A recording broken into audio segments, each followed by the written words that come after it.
All right, now we're going to talk about some tips and tricks for a successful alginate impression. So what do we need to do on our counter, and what do we need to have prepared?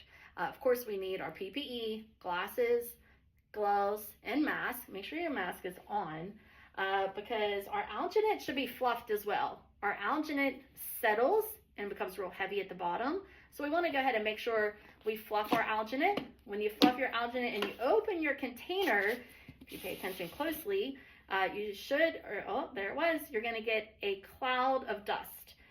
So if you do not have your mask on, you're just breathing in that cloud of dust of that alginate material. So we do not want that.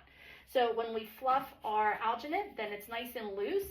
So we don't want that really heavy, compact alginate in the bottom of the container for when we're scooping it into our bowls.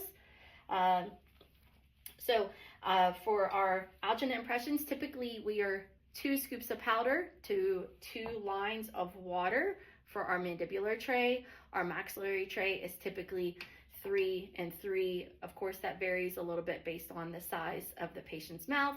Sometimes if that patient has a very high arch, sometimes I'll do an extra scoop and do a little bit of a finger swoop of extra alginate on that maxillary arch before I put in my tray.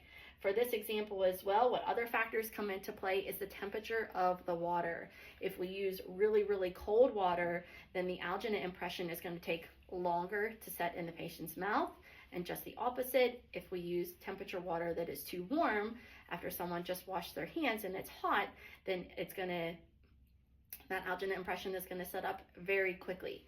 Sometimes the temperature of our room, if it's a hot temperature outside, your air conditioner stopped working this morning, unfortunately on a 90-degree day, which cannot be comfortable, then the temperature of your room is also going to increase or decrease the set of that alginate time.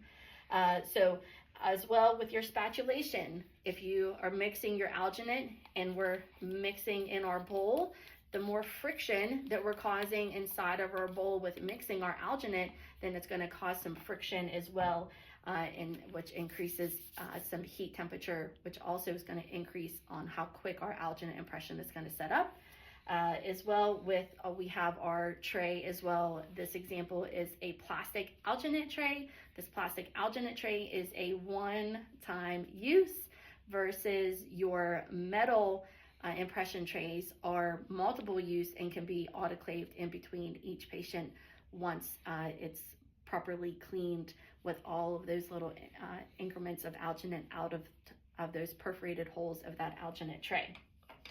So tips and tricks and factors on a successful alginate impression.